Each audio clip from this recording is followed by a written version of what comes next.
Okay, my name is Jack Shimek. My talk is going to be on new libertarians. And so everybody wants to know what a new libertarian is. What about those old libertarians? Just to give you a little background on where the term came from, back in the 60s there was a new left. And the new left was identifying kind of the common enemy, but they were proposing statist solutions. So they were essentially proposing social democratic solutions, which involves more state power over more people, and to try to steer the same political system a different way. A lot of the stuff I'm going to be talking about is from the new Libertarian Manifesto, and Samuel Edward Konkin III is the author of that. He was in New York at the time, and he started a little group called NYU Libertarians, New York University, because that's where he was attending. And the New Left had a publication called the New Left Notes, so they had the NYU Libertarian Notes, which he just morphed into New Libertarian Notes. So I'm going to tell you what a new libertarian is and how that compares with some of the things that are called libertarian now. But this isn't original work for me, so I won't claim the credit for it. It all comes from the new Libertarian Manifesto. We have more copies of it for sale. They're down actually in Nashua right now because of a logistical mismatch. So if you're heading down to the hotel in Nashua, Liberty Books has a book table, and they have 5 or 6 copies of New Libertarian Manifesto. You can read it online also, and agorism.info is the place to go to find that.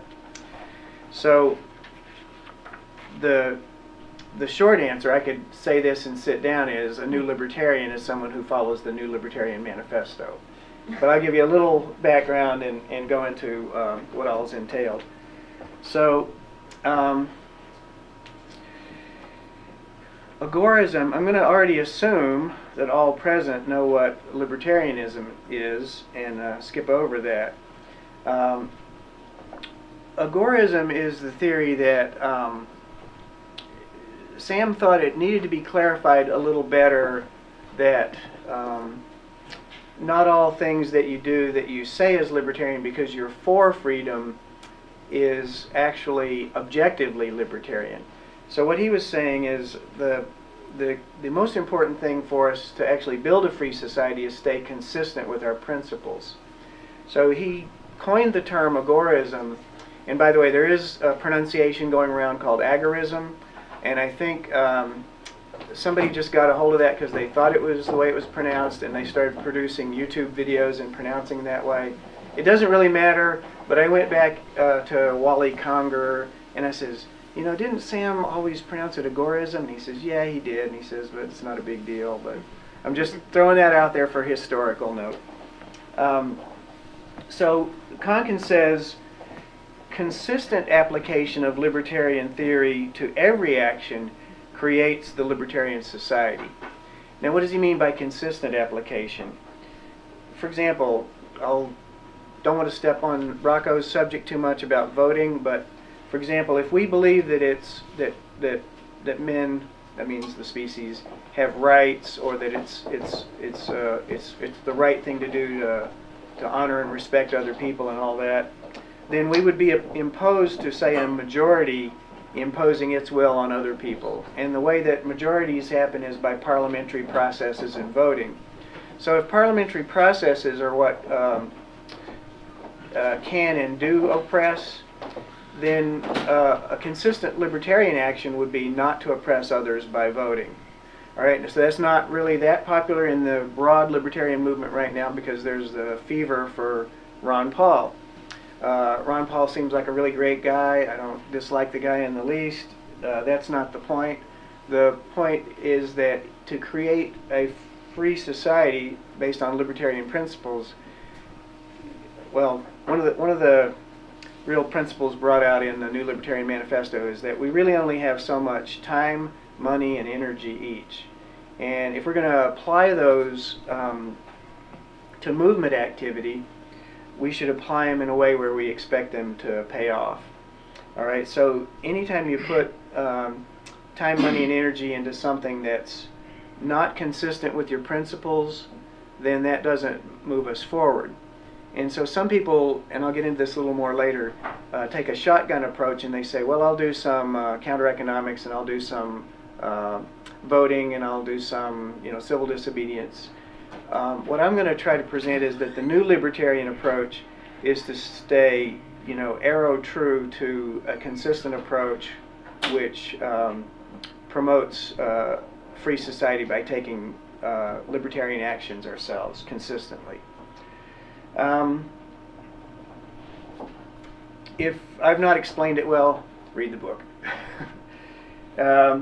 Now, counter-economics, there's another misunderstanding going along where people say, I'm going to sell something at a flea market and not pay taxes. That's agorism. Well, that's actually counter-economics. Now I'll explain the distinction. Sam identified establishment economics and its purpose, and he said the purpose of established economics, it's actually a pseudoscience that the ruling class uses to mystify and confuse you as to how you're ruled and how your wealth is taken from you, where it's going and how it's taken from you. So establishment economics would put out all these theories about why it's important to increase the money supply, blah, blah, blah, because it does this, that, and the other, when in actuality it's a system to systematically rob you. And it mystifies that, and it makes it less clear. So what he says is needed is a counter-establishment economics which clarifies rather than mystifies. And the short word for that is counter-economics. Now, there's a second use of the term counter-economics, and that's the actual practice of it. So he says, okay, there's a word that applies to counter-economic theory, and that's what clarifies the understanding. Counter-economic practice is where you actually are in economic practices that are free. So then, again, in the New Libertarian Manifesto, he tries to look back historically at how we fell into statism, i.e. how we lost our freedom. So this is where libertarian look at history is important. There's what he calls the court historians, and they're like the establishment economists. They explain history in a way that's favorable to their view, and they omit things that are inconvenient. And so revisionist history is actually doing additional research and finding out from primary sources, like what really happened, and the analysis of it is how it applies to the people rather than how it aggrandizes the state. So anyway, he describes looking at real history, how we fell into statism, and then he derives from that how we would go backwards and step by step come to a state of more freedom. And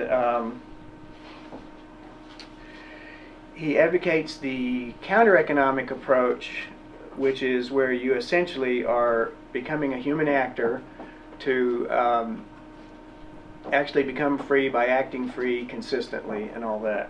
So the thing to keep in mind when I've advocated this before, you always hear people say, well, they'll just arrest you, they'll do this, they'll do that to you. But obviously the state is unable to enforce all its edicts.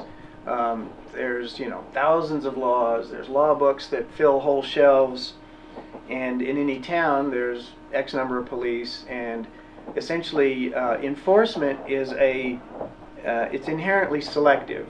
One of the selections is just by opportunity.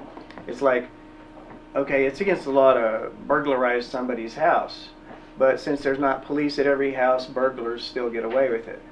So in the same vein, it may be that you're required by law to have a permit for such and such a thing, but they don't have a police at every sale. So what that means is, even in the Soviet Union, one of the most all-pervasive police states there ever was, there was essentially the Nalevo economy, which means left-hand economy. They had, because the state-controlled economy was so bad, the only way you could get goods and services sometimes was buy them from the Nalevo economy. How do you say that? Nalevo, N-A-L-E-V-O. And there's not a lot written about it, but you can find a few things on a Google search. Well, in fact, I'll digress a second, because I would like to do a whole book on this, but that'll be one day. But the short research I did, it explained even just 4 different aspects of the Nalevo economy. And I'll just go through a couple of them that I can remember pretty well. In the Soviet Union, essentially, there were no private employers, so everybody worked for the state, but also everybody was a consumer and everybody was oppressed by the state. So it was like this, this funny situation that you were working for the oppressor. So anyway, people could act in a relatively free way carefully. So for example, because you needed a signature, a permission to do everything, you were getting the permission from another state apparatchik or whatever. But it might be your next door neighbor or your friend or somebody else. So anyway, they may not have had enough money to go around, so they traded favors, and they called that blot. And essentially is, okay, I'll sign this form for you if you'll come over and help fix my leaky faucet in the kitchen. And because there was too much problem of being caught, they actually had to keep it in their heads. So they had a barter system where signatures on forms was one of the commodities, one of the currencies. So that's called the blot system, B-L-A-T. The other thing was if there... Yes? Examples, I traveled around East Germany when the wall was still up. Yeah. And if you wanted to get a ride in a taxi, there were no regular taxis, so you had to get a black taxi. But the bars wanted to have people go to the bar till late. The only way you can get home is to have these private kind of black market taxis take you home, and you just flag them down. So that's an example of something that's illegal, and it's in a police state. And everybody knows it's there. Yeah, and everybody knows it's there, and they still do it. So, one of Konkin's sayings is that everybody is a counter-economist because everybody's doing stuff outside the system, small or large. I mean, if you have a yard sale and you sell $200 worth of items, are you going to declare that on a form? So obviously the state's unable to enforce all its edicts.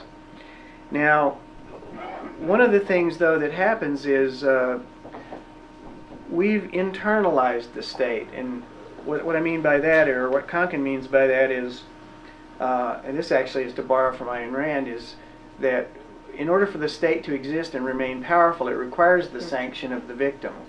It requires us to accept it to that degree. And in order for the state to actually get us to accept it, they use their controlled or wholly owned media and education systems. All right, they work to continually mystify the state and how things really work and what we ought to do. They don't necessarily teach how to be free, for example, how to be respectful of each other. So in that area, our work is to clarify again rather than to aid in the mystification. So now back to the sanction of the victim thing. There are people already in the counter-economy or doing counter-economic acts, and some people do it essentially out of desperation because they can't get a job in the mainstream economy, either because of the corporate control, or they take a urine test and they don't pass that, and so or their skills are below the minimum wage level, and so nobody will hire them. All the various different ways, and so people get into various different things. And but if they end up, because of all the mystification, they end up feeling guilty about it. Like they say, well, when I get to a certain level, I'm gonna try to go straight. You know, I'm going to try to fit in and blah, blah, blah. Well, again, part of our job is there's sort of a sub-society here, and our job is to help people understand that it's honorable and that it would be better for them to continue to do what they're doing and do it better, you know. There have been all kinds of sub-societies that didn't offer their sanction, and some of them were religious dissenters, or the counterculture of the 60s left and hippie movement.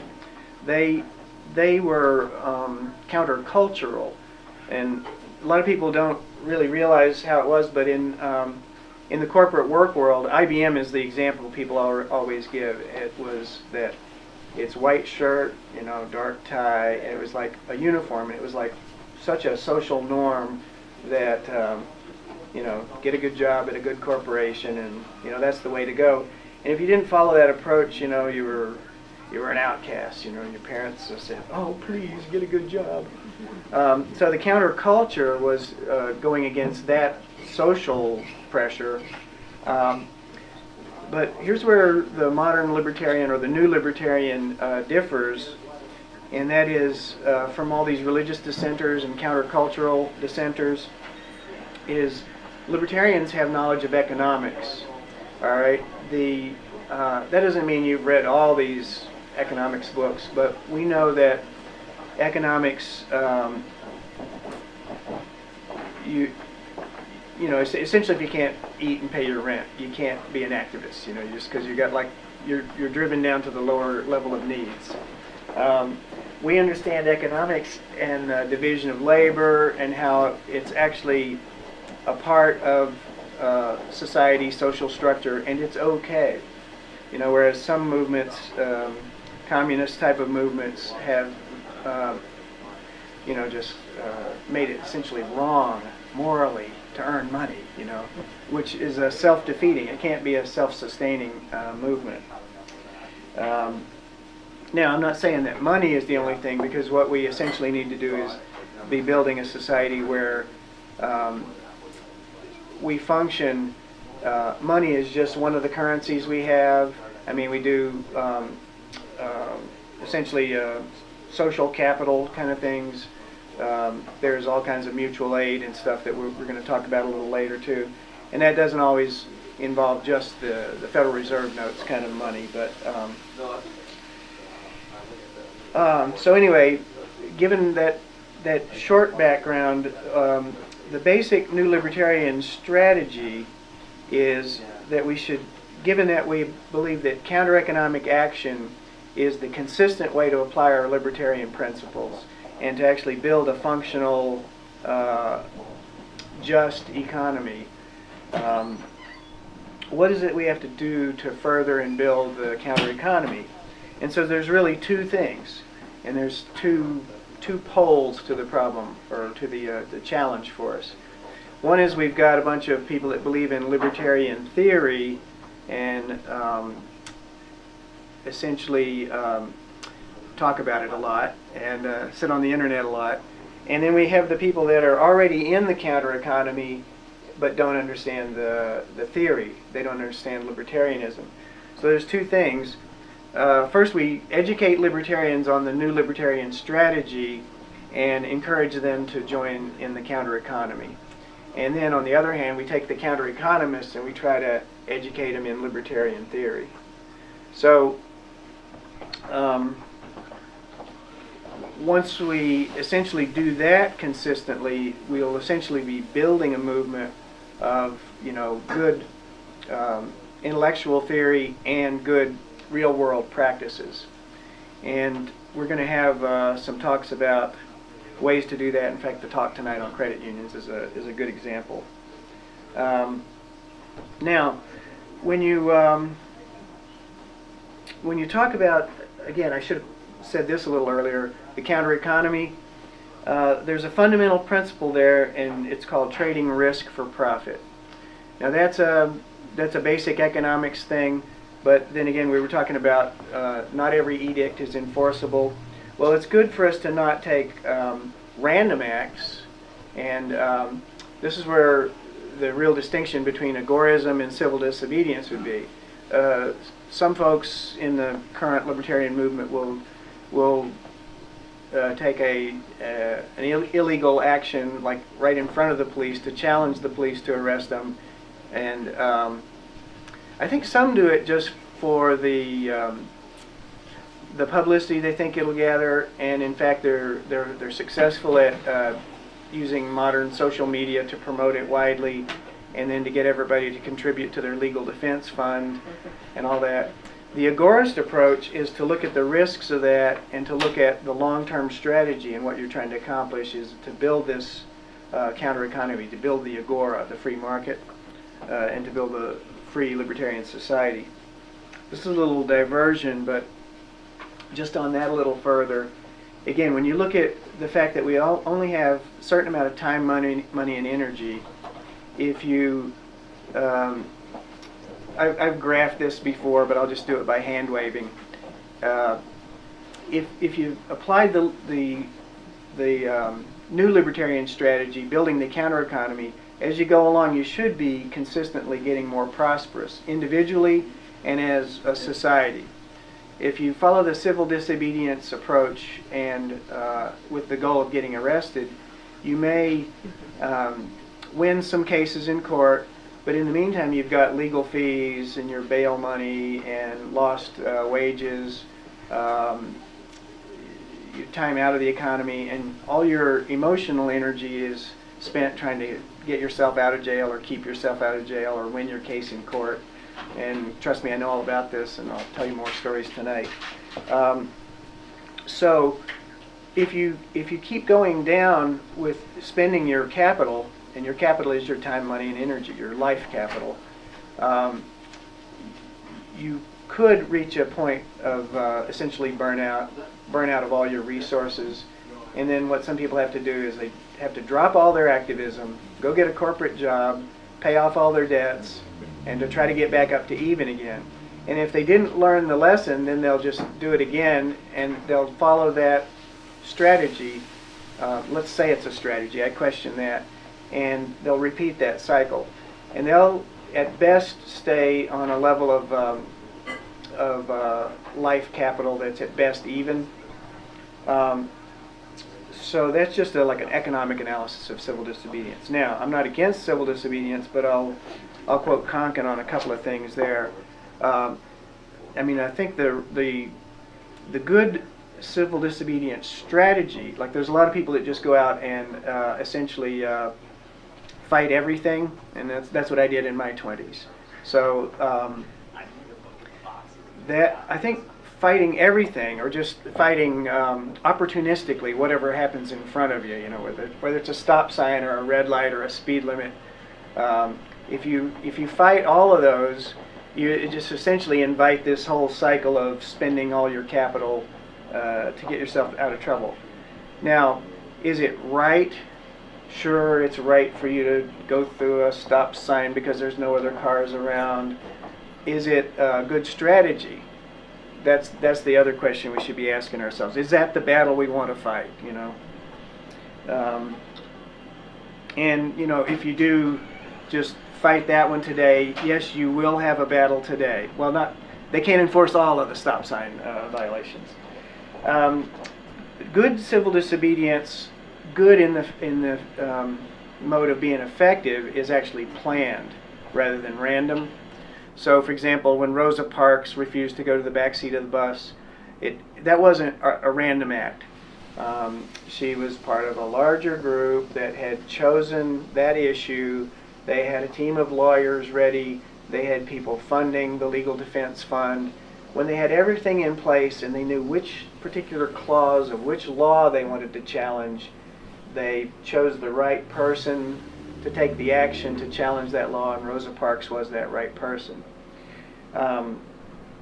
There's other cases that are fought, but you know, the lawyers want to see just the right circumstances to challenge just the right part of the law, so that it's not a case that fails because of some little aspect that wasn't planned well. Okay, that's the diversion on civil disobedience. Okay, again, what's a new libertarian? A new libertarian is one who follows the new libertarian strategy. It's outlined in here. One of the funny things is Konkin refers to libertarians who are strategy only as library libertarians. That must have been before the internet. It was. And so he suggests that you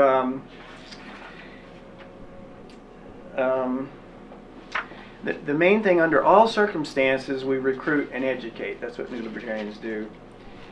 Given the typical, I'm going to have to just quote some of this stuff because I couldn't say it any better. The typically confused individual acquaintances we know, if they're considering a counter-economic act, we would just encourage them to do it. But we want to educate them by our own example to the extent that we can let them know. And library libertarians, we know, those who profess some theoretical variant of libertarianism but eschew practice, we should encourage them to practice what they preach. And then we should scorn their inaction and praise their first halting steps towards counter-economics. Those already in counter-economics whom we meet can be let in on the libertarian philosophy we hold. So those are the two sides. We sell agorism by example and argument. Okay, now let me just go back. This I skipped this part again, but this refers to the CD type of action again, and this is in the New Libertarian Strategy. The new libertarian activist must keep in mind that actual defense against the state is impossible until the counter-economy has generated the syndicates of protection agencies sufficiently large enough to defend against the remnants of the state. In other words, we're not big enough, we're not powerful enough. They have all the guns. In another place, a couple of pages later, he says, never forget that actual physical confrontation with the state's enforcers must await the market's generation of protection agency syndicates of sufficient strength. All else is premature. And the main reason is it depletes your resources, etc., etc. Okay, so one of the important things for new libertarians is to coordinate our activities with other new libertarian activists. What we've done here and what he's initially recommended was form a movement of the libertarian left, which as time went on has morphed over to become the Alliance of the Libertarian Left. And in fact, the Alliance of the Libertarian Left has a book table in the next room, and we encourage you to peruse that. Since I like a lot of the things Darian said right before this, and the thing is, we're not building another hierarchical thing. We're actually encouraging everybody to become empowered themselves. So a new libertarian ally doesn't follow a tactician or strategist, but rather buys their arguments and expertise and decides on his own whether to join in and to follow that tactic or that approach, or promote their own and see if they can get people to join in. So one of the things, again, that to stay consistent, we can never initiate any act of violence regardless of how likely a libertarian result might appear. And so to do that is to reduce yourself to a status, and there's no exceptions to that rule. Either you're fundamentally consistent or not. A new libertarian is fundamentally consistent, and one who is not fundamentally consistent is not a new libertarian. Now, that essentially applies to voting. He considers voting political opportunism. And what he means is that people think they're going to get a libertarian result, so they'll take this statist means because, well, it'll be good because we'll get a libertarian result. And other things he advises against are get liberty quick schemes, like get rich quick schemes. He says it's not going to be a quick process, and we have to recognize that. I mean, I'm an example of that. I've been in the libertarian movement for over 40 years, and it hasn't been quick. You know, the movement has grown, but he says liberty grows individual by individual, and that mass conversion is impossible except in one exception, and that is when people get radicalized by statist attacks against the collective. So for example, it is true that, say, the Occupy movement, when the police come in and sweep through and steal everybody's stuff and throw it in a dumpster, things like that, that actually does radicalize more people. So a statist attack, in that case, it acts in our favor. Nobody's happy with it, but I think there's a couple of people that can talk about Occupy a little more and explain some of that. So there's well, one of the other things he says to guard against is deviationism. It'll tend to run rife and tend to overwhelm activism. Deviationism, one of the deviations is, of course, into politics. And again, usually that's because we're going to win this time. One of the things about the Ron Paul campaign, which is interesting and I think should help the libertarian movement, is that people are actually able to see now how controlled the voting system is and how they will not let Ron Paul get elected. And they will do the dirtiest things. Now the thing is, it's no different now than it was in the past. It's the internet as a mass social media that has, and the fact that video cameras, everybody's got video cameras. Anybody that's followed the campaign, they'll see how the controlled media will ignore him. Even just the other day, wasn't it Chris Matthews, there was a poll about the candidates' favorable versus unfavorable ratings, and Ron Paul had more favorables and fewer unfavorables than all the other candidates, but they didn't even mention him. So all the Ron Paul supporters, they see all this and they create YouTube videos and they promote it. You know, they circulate it around. The party apparatus will keep whole counties from even voting in Maine. I don't want to go into all of them, but it will help the Ron Paulers realize that political action, voting political action, parliamentary action, can't result in more liberty because it's a controlled system. And they'll realize that what they're involved in is really sort of democracy theater or voting theater. It's the whole thing is actually this contrived process to make people feel like they've consented, and therefore they'll go along with the outcome because they consented to it. They said, oh well, majority rules, I participated, the other guy won, so you know, let's just go along till the next election and then we'll work at this again. So what we've got to, as new libertarians, do is combat anti-principles. Now, an anti-principle is something that essentially is a contradictory approach. The general strategy still applies: get libertarians into counter-economics and to get the most active of the counter-economists into libertarianism. Now, Sam refers to being a hardcore or softcore libertarian or new libertarian. Basically, the more consistent you are, the more hardcore you are. If you fall into inconsistencies, you're becoming softcore. Some of us refer to that now as to being on strategy or off strategy. So even in someone who doesn't have a real clear head about the strategy will in any one day they'll do some things that are on strategy and some things that are off strategy. If you're doing some counter-economics and some voting activity, I'm not sure but what those things don't actually cancel each other out in their long-term results. As far as, you know, the increasing state power versus increasing power of our community. I can't recommend the book enough, but more than the book, I want to get it into people's heads that, I mean, we have plenty of other books that talk about, you know, where we are, what happened in history to get us to here, what's the proper economic theory, but now it gets down to action and what do we do. The thing I want to encourage is the consistent application of libertarian principles to everyday life. Now there's a lot of ways to do that. We talk about that at the Alternatives Expo because what we're really all about is creating alternative institutions, and spending our time, money, and energy doing that as opposed to symbolic protests. That's one thing that essentially doesn't build the counter economy, so that it's kind of like off strategy.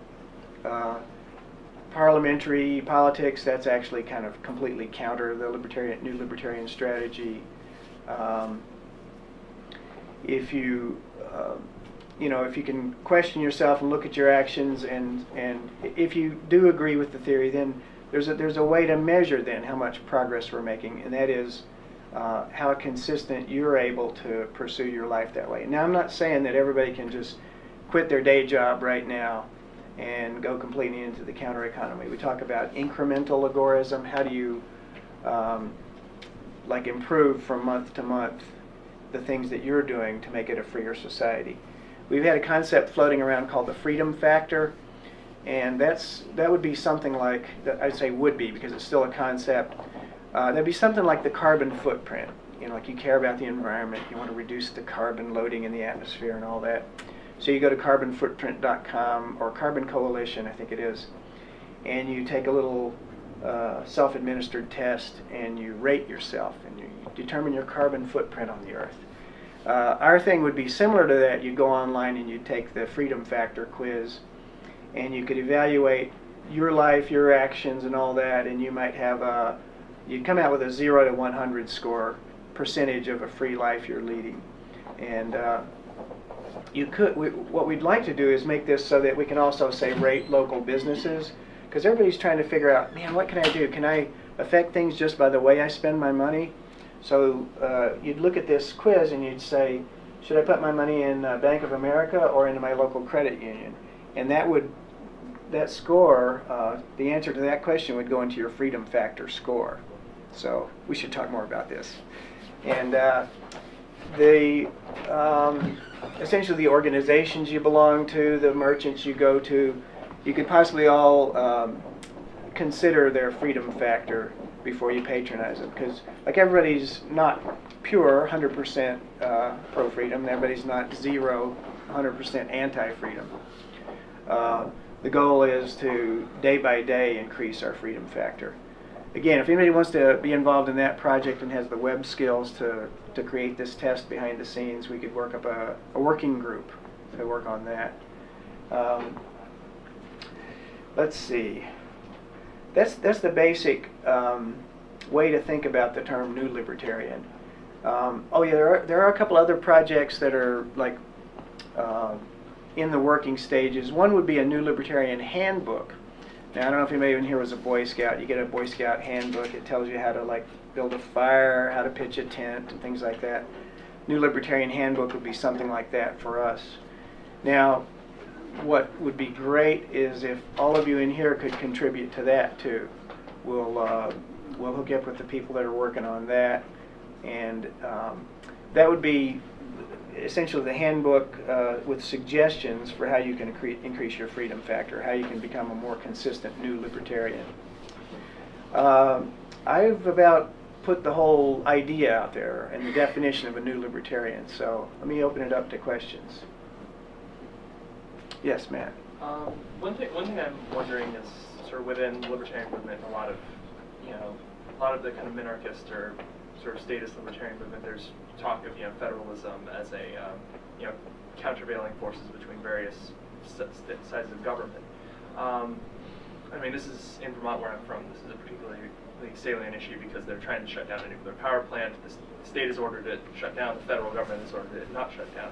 What's the sort of what's the kind of the New Libertarian take on how to, if like an elite schism like that just emerges in front of you, is that something to engage with, or from a New Libertarian perspective, is even something like that not worth the time compared to building counter institutions? I think you have to always build the counter institutions and never leave that practice, because you still need to buy groceries and get transported around and all that. If we had some sort of rating system like the freedom factor, we'd be able to answer the question just by filling in the form, and having it evaluate. I don't really know. I mean, I think, of course, secession would bring power closer to the people, and you know, secession of towns, because you know, in the power structure analysis, you see that the more centralized the power is, the more control there is. I mean, in the theory of how the one world order is being put together, you first get all the, you know, the towns creating the state, and the states joining in a federation for one geographical area, or in case of Europe, you have all the existing states join a union, and then you get all the African states to join a union, and then you join them all into the one United Nations, you know, the world government. So yeah, we'd want to fight that. I'm not really sure if I could answer it in a brief way, but I'll tell you of an individual action I took in Nashua about 12 or 14 years ago. We had a mayor that was a real schmuck, and he pictured himself as the president of a corporation, and he was going to order the people of the town around. And so we were able to do a real populist approach and keep getting the message out on the radio, because there were radio programs we could get on all the time, and get into the paper because they were sympathetic, because the guy had offended everybody in town. So we were able to say, no, Don Davidson, you work for us. Don't you get it? And when he would completely continue to defy us, because he really just had this attitude that he was the CEO of Nashua, then he just continued to offend enough people that we gathered up a coalition of the offended to have a recall campaign. So we actually threw the mayor out. And the interesting thing was, I started getting people coming to me saying, you should be the mayor, you should be the mayor. No, you don't understand. So in that case, I evaluated my action as being, I was willing to take this political action, which was really an anti-political action. It was taking an authoritarian out of power and not being one who was willing to take more power. So I don't know how you apply that. Like, I know the Vermont Yankee issue.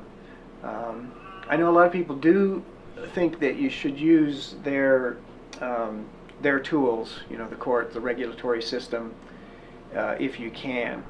But I think all the time you're doing that, you're using the public presentation, the media, and everything to encourage this more populist and more righteous, you know, respecting the people rather than the capital-owning class.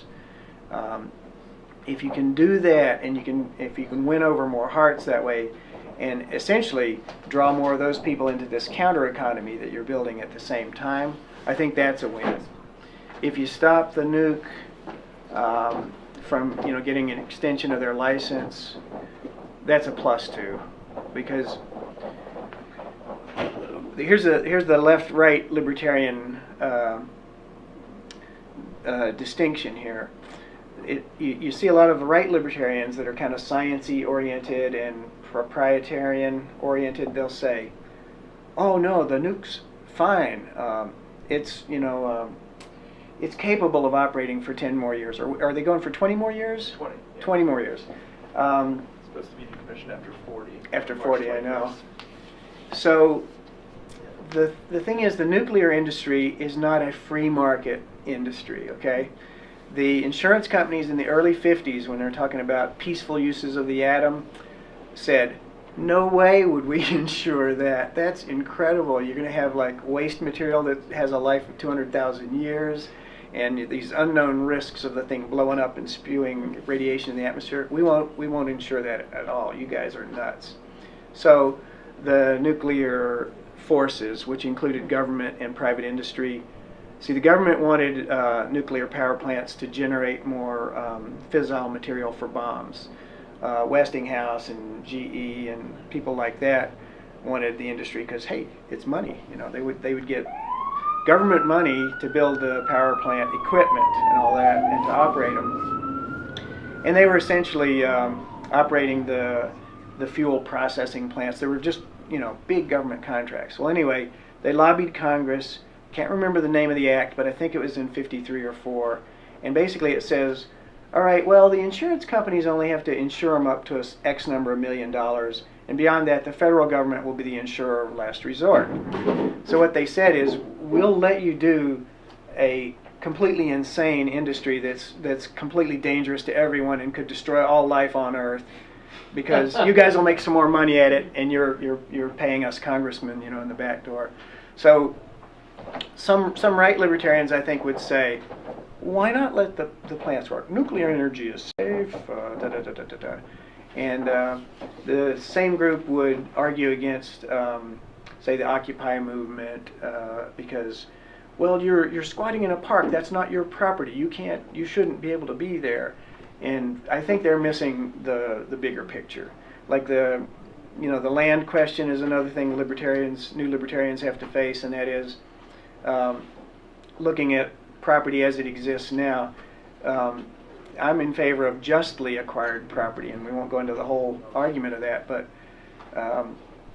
right now there's massive amounts of property are owned by non-people, in other words, corporations, and essentially the way the concept of rights and the American system is that the people rule, they choose representatives, the representatives create a state, the state then can do other things like create corporations. And they used to create corporations just for public works projects like building a bridge, and the legislature had to empower the corporations with an act, and they usually had a duration of like 12 or 20 years, and they would, once they built their bridge and charged tolls for 20 years or whatever, the corporation would be dissolved. At some point along the way, the corporations got they essentially became a ruse of the ruling class to create non-responsible institutions that could get essentially more power than people. So you know all about that. I don't have to repeat all that. I'm just trying to keep it short. So a lot of the property, the way the property boundaries are now, aren't the result of a just system. They're a result of a legal ruse, and essentially a takeover by the ruling class that control essentially the corporations, your labor and wages. They control the politicians, they control the media, control everything else. So it's not unreasonable for the rabble to be a little upset about that. So hence the Occupy movement. I hope I answered that. I know I rambled. Any other questions? Yeah. It seems like there have been periods in U.S. history where we've had a lot of counter-economics. And what I'm thinking of in particular is prohibition and the mafia. Exactly. So I'm wondering, what do you think is different about agorism that will help prevent that from happening, as opposed to, if you think there is something different about it?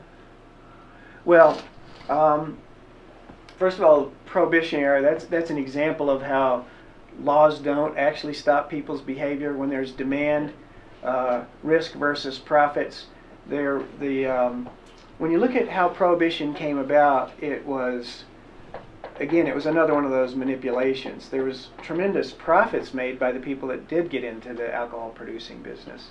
And I think it's essentially how the Bronfman family in Canada made all their money, was because there was prohibition in the U.S. And the Kennedys. And the Kennedys would, yeah. So the people that manufacture and transport it, and then the smaller players were the mafia, things like that. They came into existence here during Prohibition. I mean, they existed before, but that was a huge opportunity. I think the state, they create the problem and then they try to create the solution, and then their buddies try to get into the business to opportunistically make money on the fact that, that manipulation of the economy creates these vast opportunities to make more money. The glamorization of it you see on the Untouchables with Elliot Ness, cleaning up all the gangs and whatever. But they were gangs that were created essentially by those laws themselves. I probably didn't answer that exactly, but Close. The fact is the counter-economy has always existed. Whenever somebody creates a law prohibiting the sale of something, it creates this whole opportunity because the market is still there. And then the state comes in and tries to control that by killing the people involved, you know. I'm sorry, Matt. Just sort of like kind of following on that topic, but one of the things that you talked about sort of as like the end game for the new libertarian perspective is that you have these private security firms, agencies, whatever, that ultimately take down the state. And I guess like the one thing that's always kind of nagged me about that idea, I mean, is that you can sort of see organized crime as essentially that, except for how do you know, what is the sort of mechanism for those organizations not simply becoming the next state rather than oppressive themselves, leading to a stateless society? I know it's a good question. The one of the things you said earlier, I wanted to clarify. You said take down the state. Essentially, here's one of the things we have to get straight in our head. What we're acknowledging is that there is a criminal class out there. Only the criminal class has gotten control. All right. So when we say criminals, we're not just talking about the guy that burglarizes one home. We're talking about this group that has gotten so powerful that they're burglarizing everybody's wallet in America all at once. So essentially, our actions as libertarians, and especially as new libertarians, is to learn how to protect ourselves and our community from this mass confiscation and burglarization of our wallets. So all the individual actions we take with the alternative money systems and things like that is to protect ourselves. Now, presumably with this, you know, clarifying this in people's minds, and that's what's happening. Is the banking bailout was one of the things that educated all the conservatives who supported big business to realize these guys are a criminal gang. I'm sorry I supported them all these years. I think that turned them into understanding that there's a criminal ruling class. Now, we have to, the challenge is on us to build the institutions that will work and will self-police. When you look at how we got here, the people that organized this whole thing over several centuries realized that centralizing it is better, and they'll get more power, and they have, you know, essentially a hierarchical pyramidal structure. And what we're learning is self-empowerment, local trade, things like that, and we just have to keep educating ourselves and each other and doing that more, and self-policing individually. And if I didn't answer it, we'll keep talking later. Yes? Well, sort of along the same lines, three words: principles, accountability, which supposedly we've had, but we have not had transparency. Yeah. Nor has there been the mechanisms in order to make things transparent. We've relied on trust. Of course the banks are being honest. Of course our government, if they're not honest, we're doomed. Well, guess what's happening? We're doomed. Right? We're doomed. We're doomed. Yeah. And so now is the time to create the society we want to create with That's right. ourselves as the example, and unite with others with the same mind and create the transparency, accountability, and principles that will Let me answer create first. a society. Yeah, and so the media and the school system continue to mystify things and convince you to trust the banker and trust the congressman and all that. And I just think just some of the current events are just more and more convincing people, wait a minute, I've been lied to, you know. This is not what they It's a told shocker. me. Yeah, and it's hard for people to take. And you go into current historical events like the 9/11 and the wars that ensued. Like, because of the internet, people are able to get more information, and they know that Bush lied about the weapons of mass destruction in Iraq now, and they're willing to question. But the education system is still powerful enough, and the media is still powerful enough, and they can cut out some things. But more and more people than ever are And aware. Jack and I have documentaries about these you can get after this. Yeah, exactly. A little ad there. Late night movies, yeah. So just to more directly answer Will's question, there even a better example. I can think of an even better example than prohibition is the Soviet Union, and you talked a little bit about that before, and Konkin explicitly talks about it. Is that during the Soviet Union, everything was so state monopolized by bureaucrats and stuff like that, that basically almost everything else was black market. the Soviet Union basically inadvertently created one of the biggest black markets that has probably ever existed. Right. That might be fair to say. It was fairly substantial at any rate, and a lot of the transactions that happened were a lot lower cost. They might have been a little bit more dangerous to do, but they also worked from time to time at least. But the point is that when you have stuff like Prohibition and the Mafia, and you have stuff like the Soviet Union creating that, but it's not an actual, it's a counter-economy, but it's an artificial counter-economy. It's not one organically made from the bottom up by agorists and libertarians. It's one created through state policies. We don't want people to use state policies as a reason to, we don't want people to use state policies as like a reason to, I don't know what I'm trying to say, like to become too dependent or something like that. And people just use these things in the short term. They didn't use it to like end the state. They didn't use it to like, you know, break up monopolies or break up oppression. They did it just to make their lives a little bit better, and then once that government was gone, it's like, yay, government. So it's like you got to create a culture where you don't think so highly of government. At the very least, you can't think so highly of government. You can't think, Right. you got to think, I can do this, my friends and I can do this, my neighbor and I can do this, our families can do this. I mean, it's got to be a collective sort of action, but it has to start down at the individual. Right. And for example, the Soviet Union, the Russian people and the ones in the various other republics, they survived the collapse of the government because they had an economy that didn't depend on the state. So for example, Americans would be worse off with a government collapse because they don't have as much of a counter economy in place. Robin? To be really practical, I don't know if we're going to get into that, but I liked what you did, like with Seekers, where you had these little icons for different areas to work on, like entrepreneurship, environmental, community, flea markets,